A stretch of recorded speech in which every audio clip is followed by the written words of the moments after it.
우리 하나님 말씀은 잠언서 24장 14절부터 18절까지 말씀을 같이 보겠습니다. 구약 성경 938페이지입니다. 지혜가 내 영혼에게 이와 같은 줄을 알라. 이것을 얻으면 정령이 내 장래가 있겠고 내 소망이 끊어지지 아니하리라.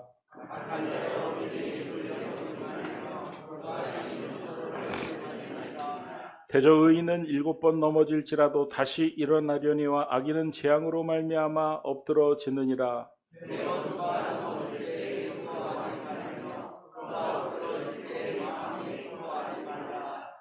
같이 읽겠습니다. 여호와께서 이것을 보시고 기뻐하지 아니하사 그의 진노를 그에게서 옮기실까 두려우니라. 아멘.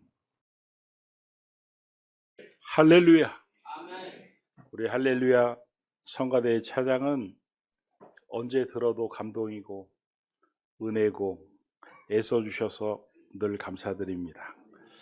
여러분, 사람은 누구나 다 실패를 두려워합니다. 왜냐하면 실패를 했다가 다시 일어난다는 것이, 재기를 한다는 것이 어렵기 때문입니다.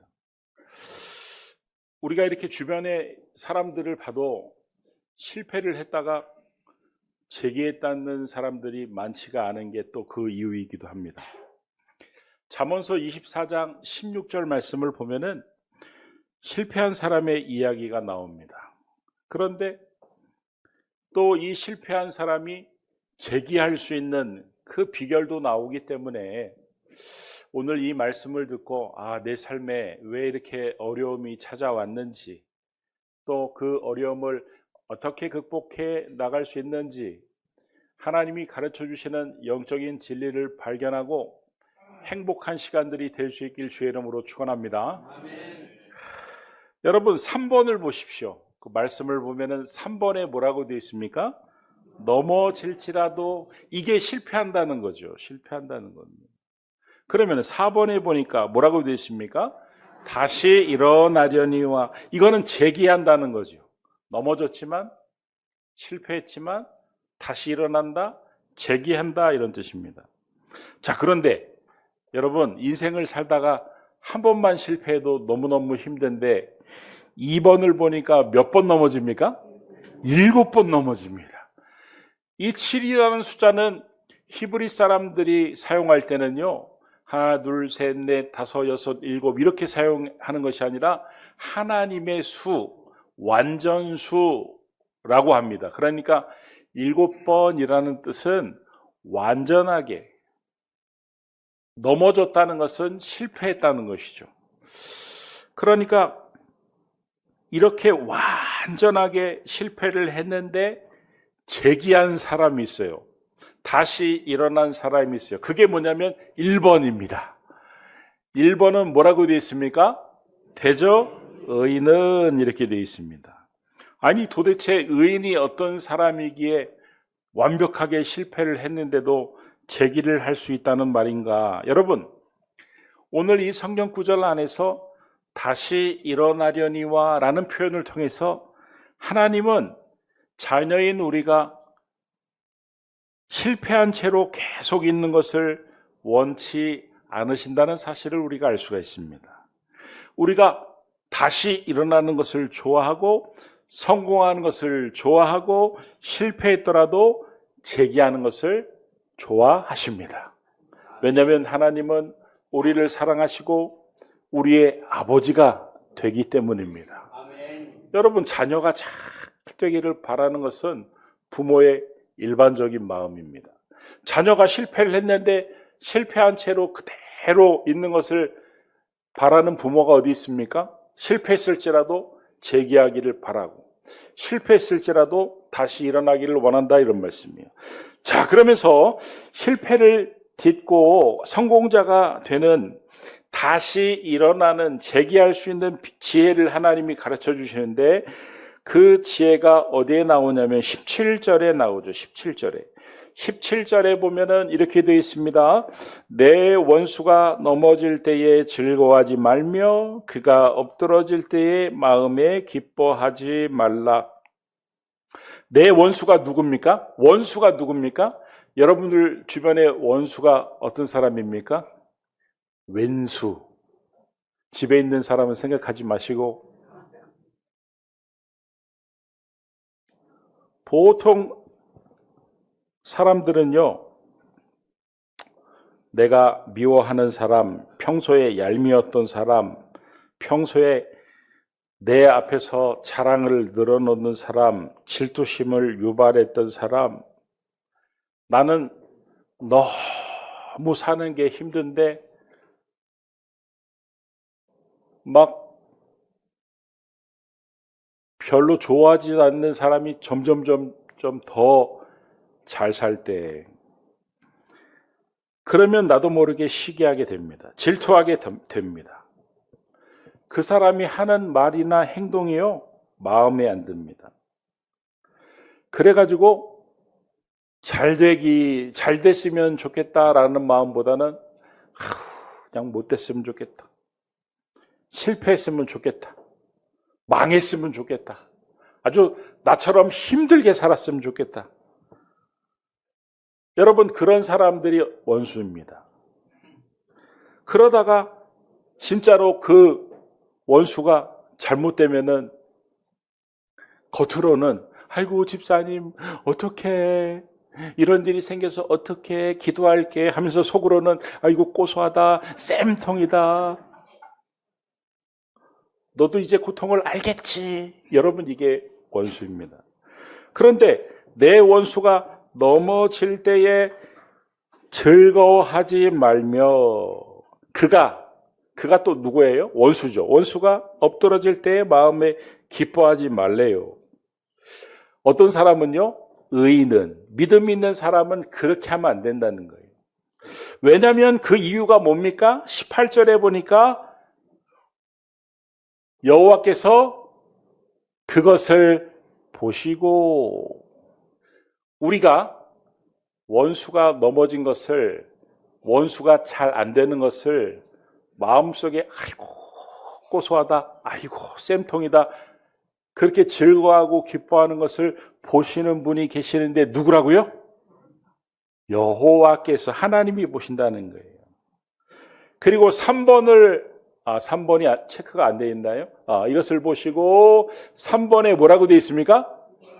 기뻐하지 않으세요. 누가 기뻐하지 않아요? 하나님이 기뻐하지 않아요.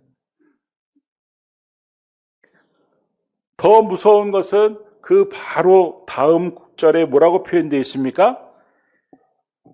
그의 진노를 그에게서 옮기실까 두려우니라. 하나님께서 우리가 원수가 잘못돼가지고 힘들어하는 것을 보고 기뻐하고 즐거워하는 것을 보시고, 그래? 네가 그렇게 기뻐? 저 사람이 잘못된 게 그렇게 기뻐? 즐거워? 그래, 그러면 너도 한번 잘못돼 봐. 그 표현이 바로 그의 진노를 그에게서 옮기실까 두려우니라, 이런 표현입니다. 여러분, 우리는 보통 원수가 안 되기를 바랍니다. 특히 내가 잘 안 되는 사람은 원수도 나처럼 잘 안 됐으면 바랍니다.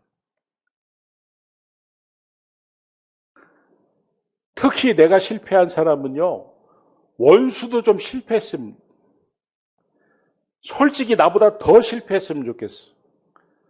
그게 안 되면 나만큼만 좀 실패했으면 좋겠어요. 특히 나와 평소에 감정이 좋지 않은 원수가 망하기를 은근히 바랍니다. 그래가지고 그 사람이 잘못됐다고 하면은 나도 모르게 말이죠, 마음속에 흐뭇해요. 즐거워요. 기뻐요. 그리고 인생을 지금까지 살면서 그런 감정을 갖는 것이 잘못됐기는 했지만 왜 됐는지, 왜 그것이 내 인생을 가로막는 그런 아주 그냥 끔찍한 비밀인지는 모른다, 이런 말씀입니다. 그래서 지금도 여전히 내 주변에 있는 원수들이 망하기를 바라고 있으며 그들을 향하여 불쾌한 감정을 버리지 못하고 있습니다. 그런데 이런 내 감정이나 생각을 여호와께서 보시고 하나님이 보고 계십니다. 그래가지고 그 원수를 향하여 잘못됐으면 하는 쌤통이다 고소하다라는 그 마음을 보시고 그 마음 때문에 하나님이 보신 것 때문에 지금 내가 일이 잘 안 되고 있다면 일어서지 못한다면 얼마나 끔찍한 비극이냐 이런 말씀이에요. 여러분 우리 중에는 유독 자식 사랑이 지나친 사람들이 있습니다. 평소에는 점잖다가도 누가 내 자식을 흠을 보거나 내 자식에게 해코지를 하면은 그야말로 눈이 뒤집혀가지고 눈에 쌍심지를 켜가지고 돌변하는 사람들. 여러분 왜 그렇습니까? 그만큼 자식을 사랑하기 때문이죠. 자, 그런데 내가 그만큼 자식을 사랑하는데 내 목숨보다도 내 자식을 더 사랑하는데 누가 우리 자식이 잘못됐어요? 나는 자식이 잘 되기를 바라는데 내 자식이 잘못됐어요? 나는 내 자식이 정말 이만큼 잘 됐으면 좋겠는데 내 바람과는 전혀 반대로 내 자식이 이만큼 잘못됐어요? 그래가지고 너무너무 슬퍼요. 그런데 옆에서 어떤 사람이 아이고 아들이 실패했다면서요? 부도났다면서요? 아이고 쌤통이다 고소하다. 아유 듣던 중 그냥 반가운 소리네요. 묵은 체중이 다 내려가네요. 그러면 만약에 여러분이 그런 일을 당하면 여러분의 마음은 어떨 것 같습니까? 화가 날 것 같습니까? 참을만 합니까?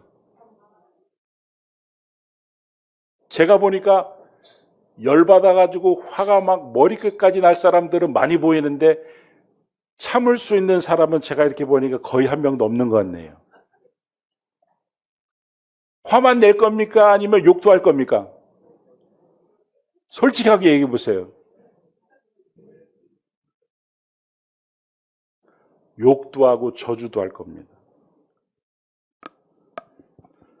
여러분, 우리가 마음속에 참 나쁜 인간, 아주 그냥 망해버렸으면 좋겠다 하는 그 인간도 하나님의 형상으로 만들어진 하나님의 백성이고 주님이 십자가로 피로 값주고 사신 하나님의 자녀고 어떤 부모가 내 자녀가 망했다고 쌤통이다 하는 것을 가만두겠습니까? 그래, 네가 그런 마음을 가져? 그래, 그럼 너도 한번 당해봐라. 그러지. 그것이 바로 18절에 여호와께서 이것을 보시고 기뻐하지 아니하사의 의미고 내 사랑하는 자녀가 잘못해서 슬퍼하는 모습이 마음 아픈데 그걸 옆에서 보고 즐거워하고 기뻐한다면 아니 뭐 이런 나쁜 놈이 있지. 그럼 너도 똑같은 고통을 한번 당해봐라. 그것이 그의 진노를 그에게서 옮기실까 두려우니라의 의미고.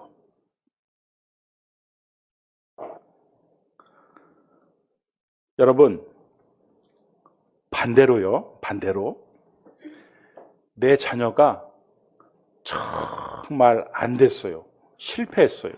부도가 났어요. 어깨가 축 처져가지고 마치 내일 자살할 것처럼 보여요. 그런데 어떤 사람이 그 옆에서 내 자녀를 위로해주고 격려해주고 물심양면으로 다시 일어설 수 있도록 도와준다면 부모로서 그 사람이 고맙습니까? 고맙지 않습니까? 고맙습니다. 길에서 만나면 고맙다고 인사를 할 겁니까? 안 할 겁니까? 인사를 할 겁니다. 그러면은 제가 결정적인 질문을 한번 드려볼게요. 그래서 여러분의 자녀가 그 사람이 위로하고 격려하고 물심양면으로 도와가지고 재기하고 성공하고 일어섰어요. 그런데 세월이 한참 지난 후에 그 사람이 실패했다는 부도했다는 얘기를 들었어요. 그러면은 여러분이 그 소리를 듣고 가만히 있을까요? 아니면 옛날을 생각하고 우리 자녀를 긍휼히 여기고 도왔던 것을 생각하고 그 사람을 도울까요? 그 사람을 도울 것. 제가 일부 때 물어보니까 어떤 분이 전심으로 돕게, 전심으로.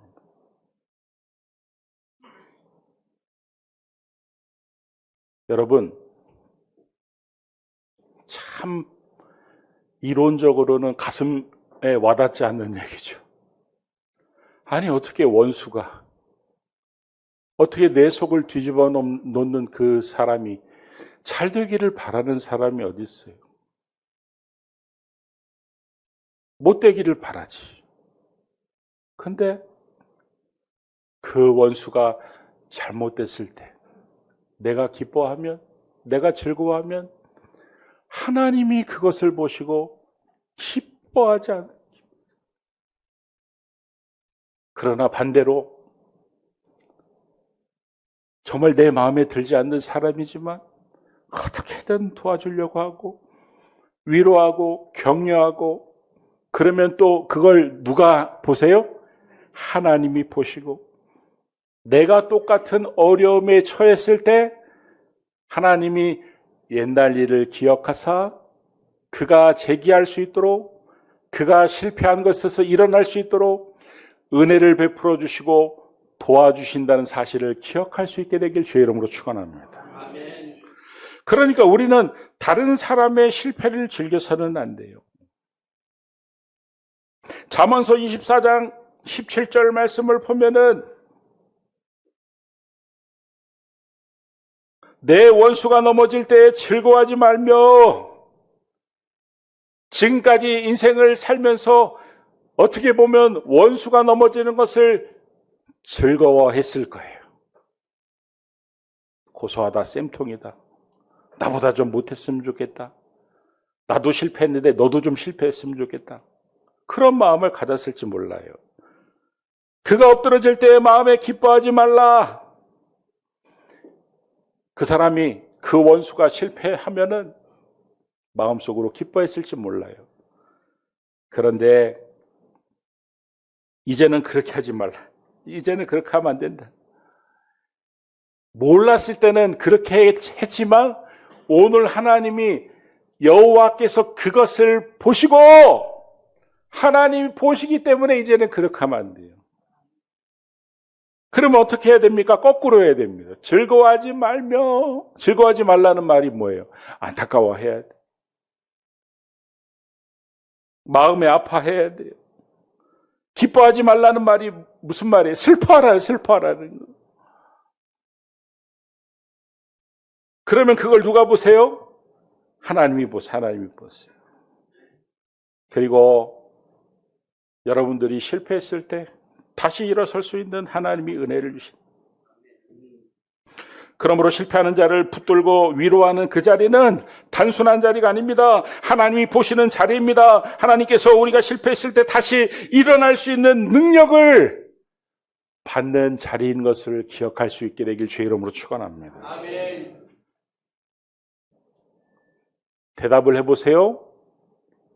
인간의 생사복은 하나님께 달린 줄 믿으시기 바랍니다. 아멘. 내 인생의 실패와 성공은 하나님께 달려있는 줄 믿으시기 바랍니다. 아멘. 내 자녀의 성공과 실패는 하나님께 달려있는 줄 믿으시기 바랍니다. 아멘. 그러면은 나도 오늘 본문 말씀에 나오는 의인이 돼야 됩니다. 의인이, 다시 일어설 수 있는 의인이 돼야 됩니다. 그러려면은 제일 먼저 내가 할 일이 뭐라고요?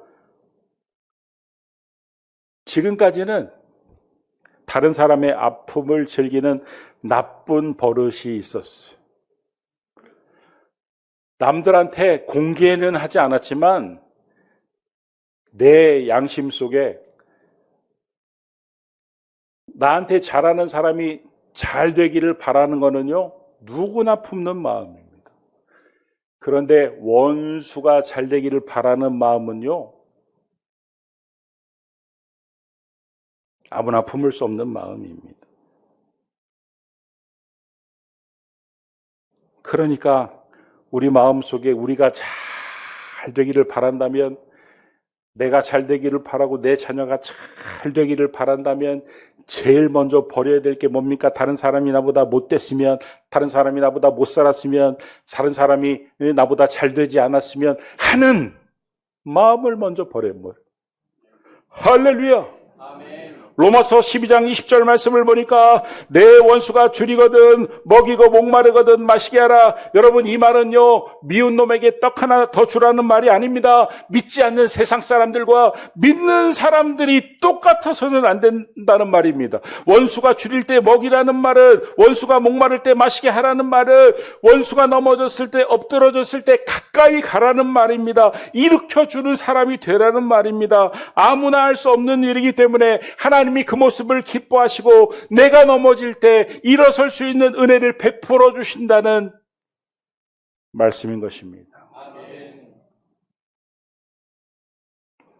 자, 이제 연습 한번 해볼게요. 한번 따라해 보세요. 신앙생활 하는데 옆에 있는 이 집사님이 이제 슬픈 일이 생겼어요. 그러면은 따라해 보십시오. 어떤 말로도 위로가 되지 않겠지만 제가 집사님을 위해서 기도하겠습니다. 마음껏 울어도 괜찮아요. 하나님이 그 눈물을 보고 계세요. 그 사람 평소 내가 안 좋아하는 사람이에요. 근데 슬픈 일을 당했으면 옛날에는 속으로 아이고 잘됐다, 쌤통이다, 아주 그냥 인간보다 그렇게 못돼 처먹었으니까 그렇게 못됐지, 이렇게 생각을 했다면은 이제 오늘 이 말씀을 듣고 내가 잘되고 내 자녀가 잘되고 하나님 보시기에 기뻐하는 사람이 되려면은 어떤 말로도 위로가 되지 않겠지만 집사님, 내가 기도할게요. 내가 기도하고 있다는 것만 기억해 주세요. 집사님 마음껏 울어도 괜찮아요. 하나님이 보고 계세요. 이렇게 위로하고 격려하고 커피도 한 잔 사고 밥도 한 끼 사주고. 할렐루야. 자, 그러면 이번에 반대로 좋은 일이 생겼어요. 저 왼수떼기가 좋은 일이 생겼어요. 그러면 옛날 같았으면 사촌이 땅을 사면 배가 아프다고 배앓이가 꼴려가지고 그냥 저놈의 인간이 꼴도배기 인간이 잘 돼가지고 속상하네 이랬는데, 이제는 이 말씀을 듣고 어떻게 해야 되는지 한번 따라해 보십시오. 집사님 잘 되셨네요. 진심으로 축하드립니다. 정말 제 마음도 기뻐요. 그 다음에 이렇게 기도하는 거예요. 하나님, 이 집사님을 축복해 주셔서 감사합니다. 이러면 하나님이, 여호와께서 그것을 보시고 기뻐하시고 우리에게도 잘 되는 은혜와 복을 주실 줄 믿습니다. 잠언서 24장 14절 오늘 본문 말씀을 보니까 지혜가 내 영혼에게 이와 같은 줄을 알라. 이것을 얻으면 정령이 내 장래가 있겠고 내 소망이 끊어지지 아니하리라. 여러분, 장래가 있고 소망이 있으려면요, 지혜로워야 된다는 거예요. 지혜로운 것은 어떤 것이냐면 원수가 넘어졌을 때 불쌍히 여기고 다시 다가가 일으켜 세우는 것이 지혜입니다. 그동안 잘못된 마음을 품고 살았다면 회개하고 그를 불쌍히 여기고 긍휼히 여기며 그를 다시 일으켜 세울 수 있는 그런 마음을 달라고 기도할 수 있는, 그야말로 장래와 소망이 있는 삶으로 뒤바뀌게 되는 놀라운 역사가 있게 되기를 그리스도 예수의 이름으로 축원합니다. 기도하겠습니다. 하나님, 오늘 이 지혜가 우리 마음판에 새겨지게 하여 주셔서 우리가 좋아하는 사람만 잘 되기를 바라는 것이 아니라 원수까지도 그가 넘어졌을 때 다가가 일으켜 세워줄 수 있는 위로자와 격려자가 될 수 있는 그 지혜가 우리에게도 있게 하여 주시옵소서. 예수님의 이름으로 기도드립니다. 아멘.